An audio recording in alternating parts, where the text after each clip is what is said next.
বন্ধুগণ, আশা করি আপনারা সবাই ভালো আছেন।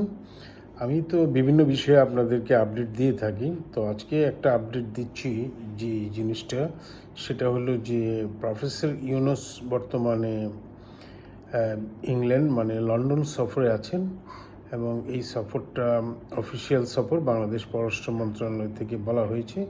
এবং এই সফরে একটা আশা করা হয়েছিল যে ব্রিটিশ প্রধানমন্ত্রী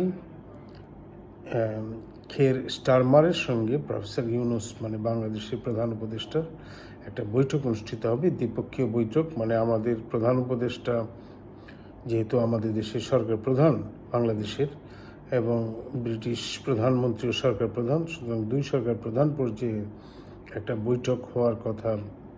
এই পররাষ্ট্র মন্ত্রণালয় যখন এই ওনার সফর সম্পর্কে ব্রিফ করে, মানে সেই সময় সেই ব্রিফিংয়ে কিন্তু তারা এটা আশা প্রকাশ করেছিলেন, এবং এটা স্বাভাবিক হয়ে থাকে।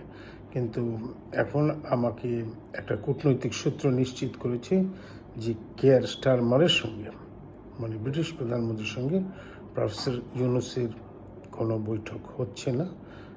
তবে ঠিক কী কারণে তাদের দুজনের মধ্যে বৈঠকটা হচ্ছে না সেটা আমরা নিশ্চিত করে বলতে পারছি না।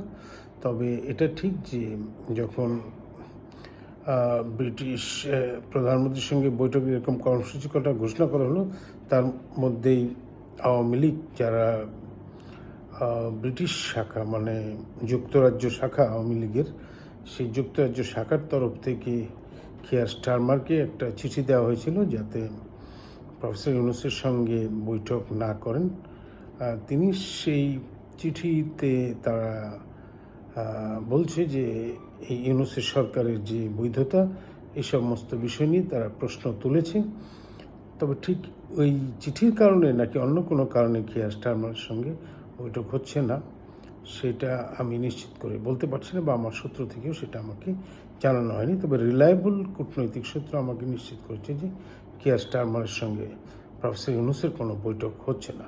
তবে প্রফেসর ইউনূসের অন্যান্য সকল কর্মসূচি ঠিক আছে, এবং অন্যান্য সকল কর্মসূচিগুলি যথাযথভাবে হবে। বিশেষ করে এই সফরের সবচেয়ে উত্তেজনাপূর্ণ দিক হলো যে বিএনপির ভারপ্রাপ্ত চেয়ারম্যান তারেক রহমানের সঙ্গে প্রফেসর ইউনূসের যে বৈঠক লন্ডনে অনুষ্ঠিত হবে বাংলাদেশের বর্তমান প্রেক্ষাপটে, এটা খুবই গুরুত্বপূর্ণ এবং সবাই এর দিকে তাকিয়েছে।